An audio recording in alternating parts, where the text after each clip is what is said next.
This is a Sports Catastrophe production.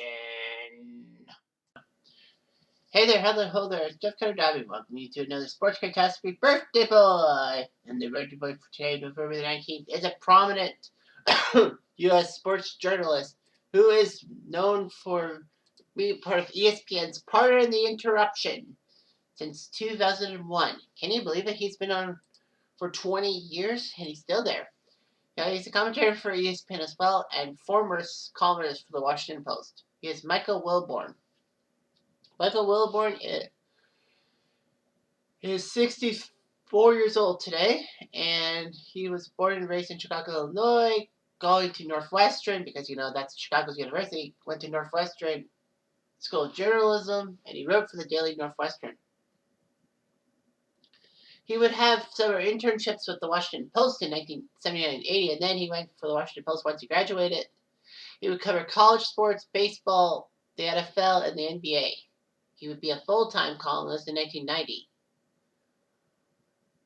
It actually dealt with a lot of the sports culture as much on the field as it was off the field, and appeared 4 times a week in the Washington Post until 2010 when he left to go to ESPN full-time. Wilbon covered Olympic Games for the Washington Post, every Super Bowl from 1987 to 2010 for the Post, nearly every Final Four since 1982, the famous one of Michael Jordan's famous shot, and the NBA Finals since 1987.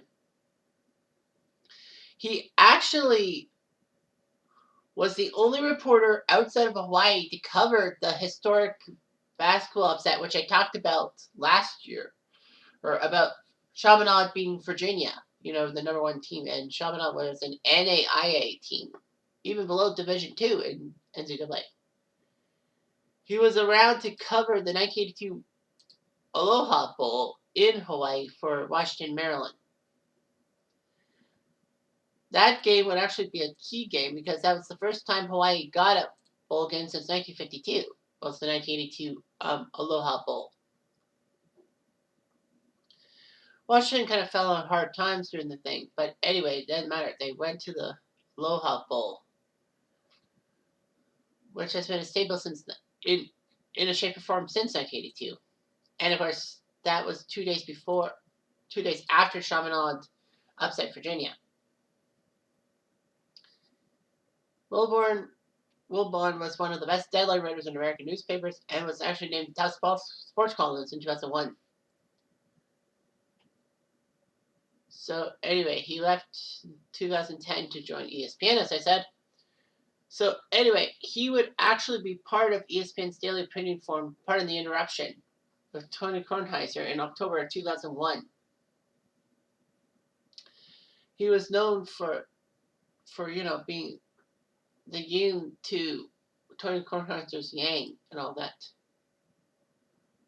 Kornheiser and Wilbon frequently argue over the top stories of the day in sports and other stuff, as you will. So anyway, it's known for its humorous and often loud tone and the rundown graphic, which lists the topics yet to be discussed on the right-hand side.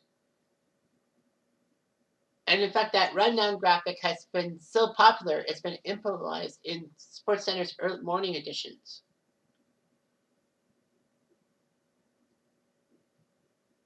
Yeah, it's emanated from Washington and all that. Yeah, it used to be. Well, it's in Washington. But anyway, yeah. Looked pretty good. So, anyway, yeah. It's huge. It usually appears at 5:30 p.m. Also on TSN. Let's not forget that.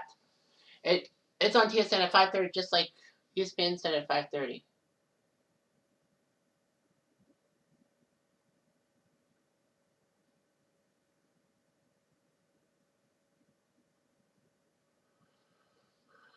So, anyway. It was huge and all of that. They have a podcast, all that. Over 1 million viewers daily watch Pardon the Interruption and all that.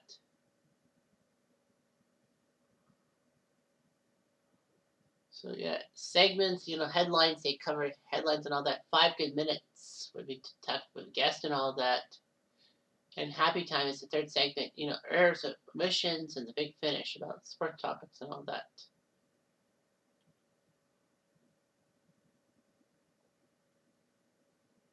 So yeah, it was huge and all that.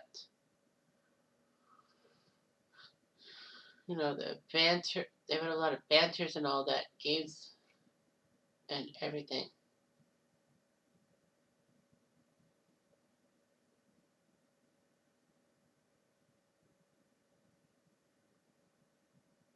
Anyway, it all worked out.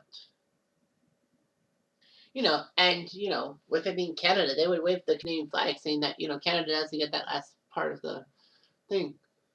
A lot of running flags and all that.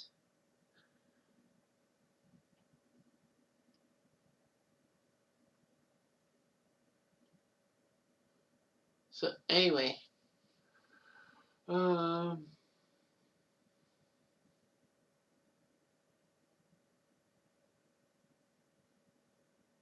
yeah, PTI's been in a few things and all that. South Park spoofed it in Poor and Stupid.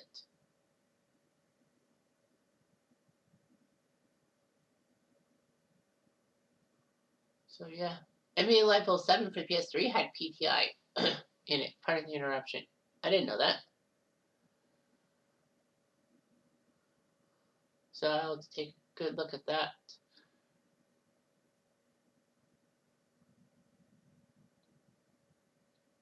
Yeah, pardon the interruption. That's pretty amazing. It's got some good influences and all that. So yeah, nice podcast and all that. I'll have to keep my eyeballs on that.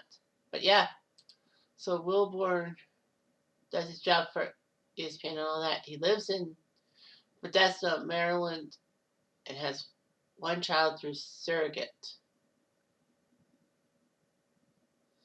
Anyway, Wilbon actually suffered a heart attack January 2008. He's a type 2 diabetic.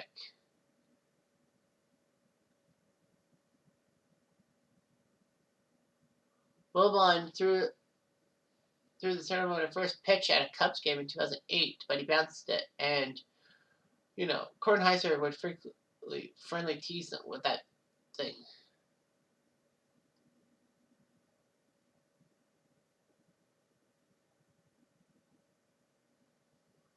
So anyway, yeah.